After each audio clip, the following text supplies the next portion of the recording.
ലോകം പറയുന്നത് ഇവിടെ വാങ്ങൂ അവിടെ വിൽക്കൂ എന്നതാണ് സ്ട്രാറ്റജി എന്ന്. അത് ചെയ്യുമ്പോൾ മനോഭാവത്തിന് പങ്ക്. നഷ്ടം എങ്ങനെ ബുക്ക് ചെയ്യാമെന്ന് പഠിക്കണം. എത്ര നഷ്ടം ഏറ്റെടുക്കണമെന്ന് നമുക്ക് നിയന്ത്രിക്കാനാവും. എത്ര ലാഭം ഉണ്ടാകുമെന്ന് നമുക്ക് നിയന്ത്രിക്കാൻ കഴിയില്ല. എന്റെ ഉപദേശം എടുക്കുന്നവരാണ്, പക്ഷേ അത് കേൾക്കാറില്ല. അവൻ എന്നോട് പറഞ്ഞു, നീ സ്റ്റോക്ക് മാർക്കറ്റിൽ ദീർഘദൂര ഓട്ടക്കുതിരയാകണമെങ്കിൽ ഞാൻ നിന്നെ ഒരു ഗുരുമന്ത്രം നൽകാം. സ്റ്റോക്ക് മാർക്കറ്റിൽ വിജയകരമായി മുന്നേറണമെങ്കിൽ ഓരോ നിക്ഷേപകനും ഈ 4 സുപ്രധാന ഘട്ടങ്ങൾ കൃത്യമായി പിന്തുടരേണ്ടതുണ്ട്. ഇത് നിങ്ങളുടെ സാമ്പത്തിക ലക്ഷ്യങ്ങൾ കൈവരിക്കുന്നതിന് അത്യന്താപേക്ഷിതമാണ്. എന്റെ പേര് വിശാൽ മൽഹാൻ ആണ്. ഈ വിഷയത്തിൽ നിങ്ങൾക്ക് കൂടുതൽ വിവരങ്ങൾ നൽകാൻ ഞാൻ ഇവിടെയുണ്ട്. ഞാൻ എന്റെ കരിയർ 16-ാം വയസ്സിൽ ആരംഭിച്ചു. കഴിഞ്ഞ 27 വർഷങ്ങളിൽ അനേകം പിഴവുകളും വലിയ തെറ്റുകളും ചെയ്തതിനു ശേഷം ഞാൻ ഈ 4 ഘട്ടങ്ങൾ രൂപപ്പെടുത്തിയതാണ്. ഈ 4 ഘട്ടങ്ങൾ നിങ്ങൾക്ക് സ്റ്റോക്ക് മാർക്കറ്റ് പ്രൊഫഷണലായി സിസ്റ്റമാറ്റിക്കായി ചെയ്യണമെങ്കിൽ നിർബന്ധമായും പിന്തുടരേണ്ടതാണ്. ഈ വീഡിയോയിൽ ഞാൻ ഈ 4 ഘട്ടങ്ങൾ വിശദമായി ബ്രേക്ക് ഡൗൺ ചെയ്യും. ഇപ്പോൾ ഈ 4 ഘട്ട പ്രക്രിയയിൽ ഏറ്റവും ആദ്യത്തേത് ടൂൾസ് ആണ്.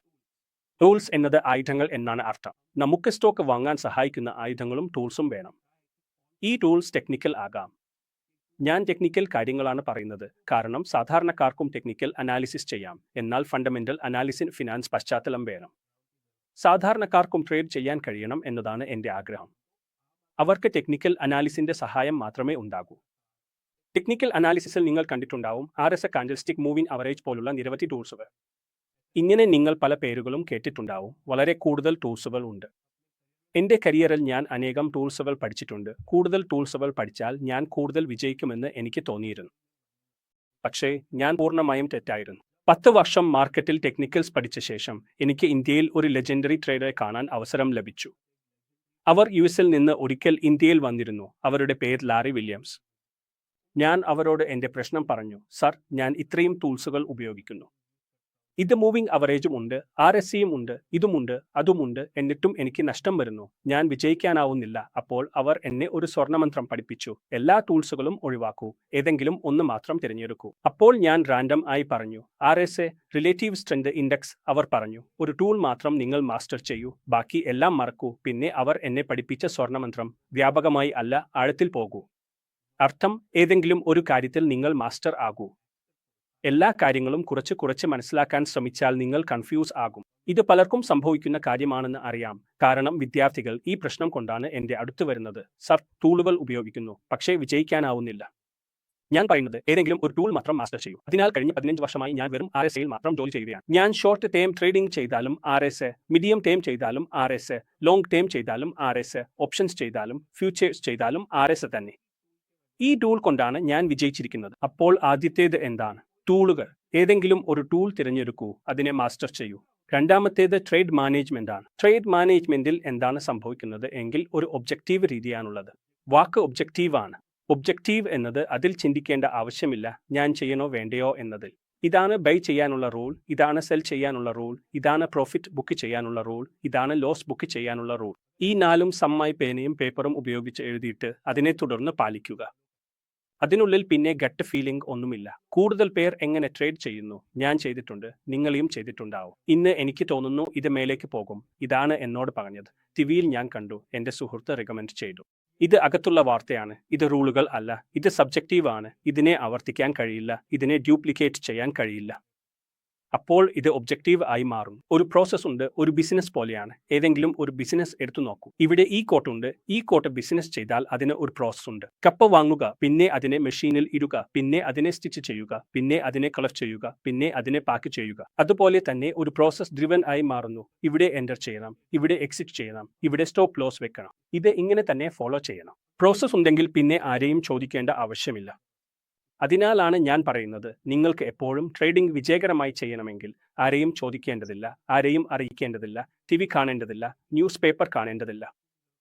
നാം വെറും നമ്മുടെ ചാർട്ടുകൾ ഫോളോ ചെയ്യും, റൂൾസ് ഫോളോ ചെയ്യും. റൂൾസ് ഫോളോ ചെയ്താൽ ഓട്ടോമാറ്റിക് ആയി പ്രോസസ്സിൽ ഫോക്കസ് ചെയ്യും. എൻ്റെ പ്രശസ്തമായ ഡയലോഗ് പോലെ തന്നെ, പ്രോസസ്സിൽ ഫോക്കസ് ചെയ്യൂ, ലാഭത്തിൽ അല്ല. വീണ്ടും പറയാം, പ്രോസസ്സിൽ ഫോക്കസ് ചെയ്യൂ, ലാഭത്തിൽ അല്ല. പ്രോസസ്സിൽ ഫോക്കസ് ചെയ്യൂ. ഇവ രണ്ടും ആയി. മൂന്നാമത്തേത് പ്രധാനപ്പെട്ടതാണ്. ഞാൻ പലതവണ ഈ തെറ്റ് ചെയ്തിട്ടുണ്ട്. Risk management. ലോസ് എന്നത് എല്ലാവർക്കും ഭയമാണ്. പക്ഷേ നഷ്ടം സഹിക്കേണ്ടി വരും. നഷ്ടം കൈകാര്യം ചെയ്യേണ്ടതും നിങ്ങളാണ്. നിങ്ങൾ സ്റ്റോക്ക് ട്രേഡിംഗിൽ ആണെങ്കിൽ നഷ്ടം സംഭവിക്കേണ്ടത് തന്നെയാണ്. പക്ഷേ ഏറ്റവും നല്ല കാര്യം എന്താണ്? നഷ്ടം നിങ്ങളുടെ നിയന്ത്രണത്തിലാണ്. ഉദാഹരണത്തിന്, നിങ്ങൾ ഒരു സ്റ്റോക്ക് 100 രൂപയ്ക്ക് വാങ്ങി. നിങ്ങളുടെ രണ്ടാമത്തെ ചോദ്യം എന്തായിരിക്കും? എത്രയോളം മേലേക്ക് പോകും? ടാർഗറ്റ് എന്താണ്? ഇപ്പോൾ ഞാൻ പറഞ്ഞാൽ 200 ആണെന്ന് ഞാൻ അതിന് ഗ്യാരണ്ടി നൽകാമോ? മേലേക്ക് എത്ര പോകും എന്ന് ആരെങ്കിലും ഗ്യാരണ്ടി നൽകാമോ? ആരും നൽകാൻ കഴിയില്ല. പക്ഷേ 100 രൂപയുടെ സ്റ്റോക്ക് 90 ആയി കുറഞ്ഞാൽ അത് സംഭവിക്കാവുന്നതാണ്. മാർക്കറ്റ് നിങ്ങൾക്ക് വ്യക്തമായി പറയുന്നു, സഹോദര, നിങ്ങൾ തെറ്റാണ്. പക്ഷേ നമ്മൾ കേൾക്കാറില്ല. കാരണം ആരെങ്കിലും നമ്മളെ തെറ്റാണെന്ന് പറയുന്നത് നമ്മൾക്ക് ഇഷ്ടമല്ല. അതിനാൽ നമ്മൾ ന്യായീകരിക്കാൻ തുടങ്ങുന്നു. ഇത് താൽക്കാലികമായ റിസ്ക് അല്ലെങ്കിൽ ഇൻഫ്ലേഷൻ ആണ്, ചൈനയുടെ പ്രശ്നമാണ്, ഇതൊക്കെ മേലേക്ക് വരും എന്ന്. അങ്ങനെ നിങ്ങൾ നിങ്ങളുടെ മനസ്സിനെ സമ്മതിപ്പിക്കുന്നു. പിന്നീട് 90 ആയത് 70 ആയി മാറുന്നു. 70 ആകുമ്പോൾ മാർക്കറ്റ് നിങ്ങളോട് കൂടുതൽ ഉച്ചത്തിൽ പറയും, സാർ, നിങ്ങൾ ഒരു കാളയാണ്, ശരിയാണോ? ആരെങ്കിലും നമ്മളെ കാളയെന്ന് വിളിക്കുമ്പോൾ അത് നമ്മുടെ ഈഗോയെ ബാധിക്കും. എന്നെ കാളയെന്ന് വിളിക്കണോ? നോക്ക്, എനിക്ക് എത്ര അടിയുണ്ട്. ഞാൻ കൂടുതൽ വാങ്ങും, ശരാശരി ചെയ്യും. നിങ്ങൾ ഇത് ചെയ്തിട്ടുണ്ടോ? ഞാനും ചെയ്തിട്ടുണ്ട്. ഇപ്പോൾ 70-ൽ വാങ്ങിയാൽ മാർക്കറ്റിന് നിങ്ങളുടെ ശരാശരി വില എന്താണെന്ന് അറിയില്ലല്ലോ. അതിനാൽ അത് ഇനിയും താഴേക്ക് പോകാം. പിന്നീട് 50 ആയി മാറും. പിന്നീട് മാർക്കറ്റ് നിങ്ങളോട് പറയുന്നു, ഞാൻ പറഞ്ഞതല്ലേ നിങ്ങൾ തെറ്റാണ്, നിങ്ങൾ കാളയാണ്, എന്നിട്ടും നിങ്ങൾ കേട്ടില്ല. പിന്നെ നിങ്ങൾ പറയുന്നത് ഞാൻ ദീർഘകാല നിക്ഷേപകനാണ് എന്നാണോ? ഇങ്ങനെ തന്നെയാണ് കൂടുതൽ ദീർഘകാല നിക്ഷേപകർ ഉണ്ടാകുന്നത്. വാങ്ങി മേലോട്ട് പോയാൽ ലാഭം എടുക്കും, താഴോട്ട് പോയാൽ പിടിച്ചുവയ്ക്കും. ഇപ്പോൾ ഇതിൽ നിങ്ങൾ പറയൂ, മാർക്കറ്റിന്റെ എന്താണ് തെറ്റ്? തെറ്റ് ആരുടേതാണ്? നിങ്ങളുടെ മനോഭാവത്തിൻ്റെതാണ്. നിങ്ങളുടെ ചിന്താഗതിയുടെയും സമീപനത്തിൻ്റെയും പ്രതിഫലനമാണത്.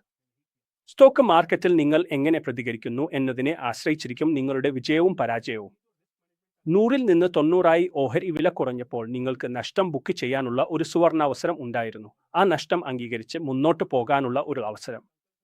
എന്നാൽ നിങ്ങൾ അത് പ്രയോജനപ്പെടുത്തിയില്ല. ആ അവസരം നിങ്ങൾ പാഴാക്കി. ആ നഷ്ടം. അവർ എന്നോട് പറഞ്ഞു, സ്റ്റോക്ക് മാർക്കറ്റിൽ നീ ഒരു ദീർഘദൂര ഓട്ടക്കുതിരയാകണമെങ്കിൽ, അതായത് ദീർഘകാലത്തേക്ക് ഈ രംഗത്ത് നിലനിൽക്കാനും വിജയിക്കാനും ആഗ്രഹിക്കുന്നുവെങ്കിൽ, ഞാൻ നിനക്ക് ഒരു അമൂല്യമായ ഗുരുമന്ത്രം നൽകാം. ഇത് നിന്റെ സാമ്പത്തിക ജീവിതത്തിൽ വലിയ മാറ്റങ്ങൾ കൊണ്ടുവരും. ഞാൻ പറഞ്ഞു, പറയൂ, ഗുരുമന്ത്രം എന്താണ്? അവരുടെ ഗുരുമന്ത്രം വളരെ ലളിതമായതായിരുന്നു. അവർ എനിക്ക് ഗുജറാത്തിയിൽ പറഞ്ഞു, ഞാൻ നിങ്ങൾക്ക് ഇംഗ്ലീഷിൽ പറയുന്നു, ലേൺഡ് ബുക്ക് എ ലോസ്, നഷ്ടം ബുക്ക് ചെയ്യാൻ പഠിക്കൂ. ഇത് എത്ര ലളിതമാണ്, അല്ലേ? ഇന്ന് എനിക്ക് അറിയാം ഇത് എത്ര ലളിതമല്ലെന്ന്. ഞാൻ തന്നെ എത്ര വട്ടം നഷ്ടം ബുക്ക് ചെയ്യുന്നതിൽ വൈകിയിട്ടുണ്ട്.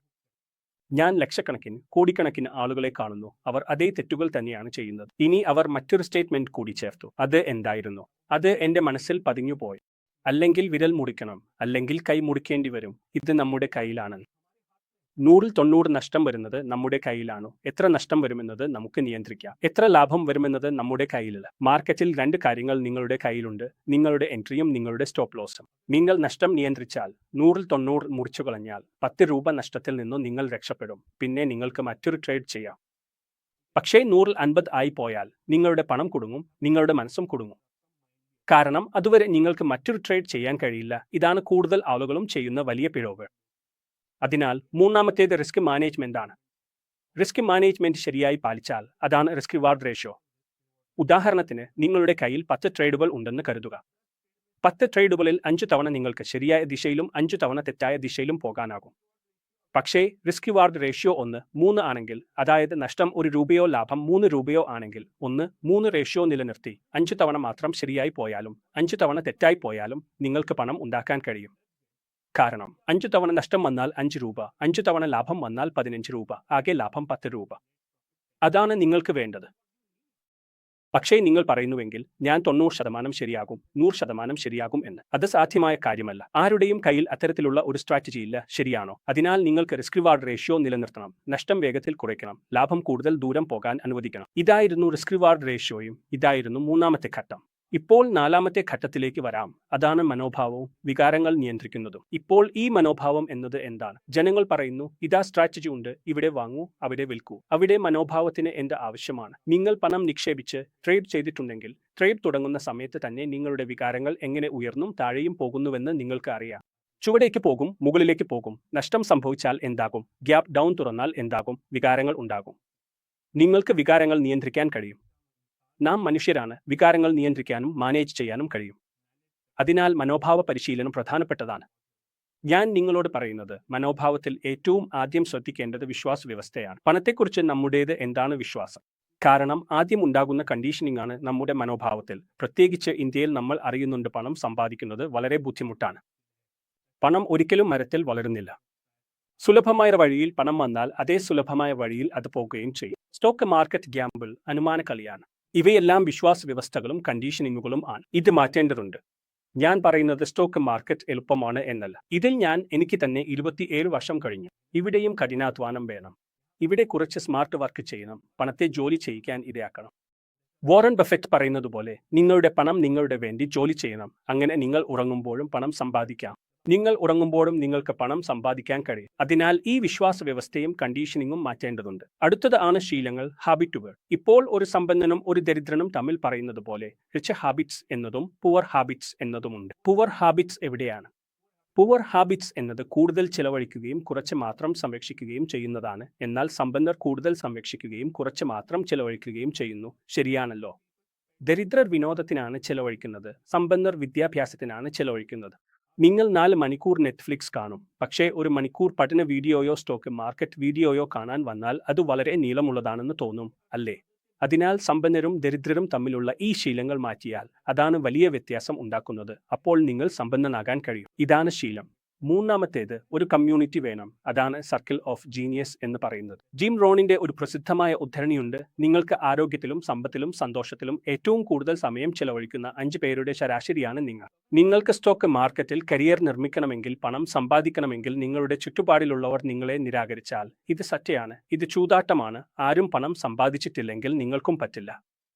അതിനാൽ നിങ്ങളെ പ്രേരിപ്പിക്കുകയും ഉത്സാഹിപ്പിക്കുകയും നിങ്ങളെ ഗൈഡ് ചെയ്യുകയും മുന്നോട്ട് പോകാനുള്ള വഴി കാണിക്കുകയും ചെയ്യുന്ന ആളുകളും കമ്മ്യൂണിറ്റിയും നിങ്ങൾക്ക് ആവശ്യമുണ്ട്. മൂന്നാമത്തേത് കമ്മ്യൂണിറ്റിയാണ്. നാലാമത്തേത്, നിങ്ങൾക്ക് വ്യക്തത വേണം. ഞാൻ പണം സമ്പാദിക്കേണ്ടത് എന്തിനാണെന്ന് അറിയണം. പണം സമ്പാദിക്കാനാണ് മാത്രം നിങ്ങൾ സ്റ്റോക്ക് മാർക്കറ്റിൽ ഇറങ്ങുന്നത് എങ്കിൽ അത് വളരെ ബുദ്ധിമുട്ടായിരിക്കും. ഇത് തന്നെയാണ് നിങ്ങളുടെ വൈ ശക്തമായിരിക്കണം എന്ന് പറയുന്നത്. നിങ്ങളുടെ കാരണം ശക്തമായിരിക്കുകയാണെങ്കിൽ നിങ്ങൾക്ക് പണം സമ്പാദിക്കാൻ കഴിയും. എന്റെ കാരണം ഞാൻ ഒരു നല്ല ജീവിതശൈലി നയിക്കണമെന്നതാണ്. ഞാൻ സ്വാതന്ത്ര്യമുള്ള ഒരു ജീവിതശൈലി നയിക്കണം. അതിലൂടെ എൻ്റെ കുട്ടികൾക്ക് സമയം നൽകാനും ഭാര്യയ്ക്ക് സമയം നൽകാനും പുറത്തു സഞ്ചരിക്കാനും അതിനൊപ്പം തന്നെ പണം സമ്പാദിക്കാനും എൻ്റെ മാതാപിതാക്കൾക്ക് മികച്ച മെഡിക്കൽ ചികിത്സ നൽകാനും കുട്ടികൾക്ക് മികച്ച വിദ്യാഭ്യാസം നൽകാനും കഴിയണം. ഇതാണ് ഞാൻ പണം സമ്പാദിക്കുന്നതിൻ്റെ കാരണം. നിങ്ങളുടെ കാരണം ശക്തമായാൽ പിന്നെ ജോലി ചെയ്യുന്നത് എളുപ്പമാകും. പറയുന്നുണ്ട് അല്ലേ, നിങ്ങളുടെ എന്തിന് എന്നത് ശക്തമായാൽ എങ്ങനെ എന്നത് എളുപ്പമാകും. അതുതന്നെയാണ് നിങ്ങളുടെ വ്യക്തത. അതിനാൽ ഈ ഘട്ടങ്ങൾ, മനസ്സിൻ്റെ കാര്യങ്ങൾ അത്രയും പ്രധാനമാണ്. അതിനാൽ നിങ്ങൾ ഇപ്പോൾ കാണുന്ന ഈ ദൃശ്യങ്ങളിൽ വളരെ വ്യക്തമായി മനസ്സിലാക്കാൻ സാധിക്കുന്നത് ഒരു പ്രത്യേക സാഹചര്യത്തെക്കുറിച്ചുള്ള വിശദീകരണമാണ്. ഇത് ഒരു വിഷയത്തെക്കുറിച്ചുള്ള ആഴത്തിലുള്ള കാഴ്ചപ്പാടുകൾ നൽകുന്നു. അതിലൂടെ പ്രേക്ഷകർക്ക് കൂടുതൽ വിവരങ്ങൾ ലഭിക്കുകയും കാര്യങ്ങൾ കൂടുതൽ എളുപ്പത്തിൽ ഗ്രഹിക്കാൻ കഴിയുകയും ചെയ്യും. ഈ അവതരണം ഒരു സമഗ്രമായ വിശകലനം നൽകാൻ ഉദ്ദേശിച്ചുള്ളതാണ്. അതിനാൽ ഓരോ വിശദാംശങ്ങളും ശ്രദ്ധാപൂർവം നിരീക്ഷിക്കേണ്ടതുണ്ട്.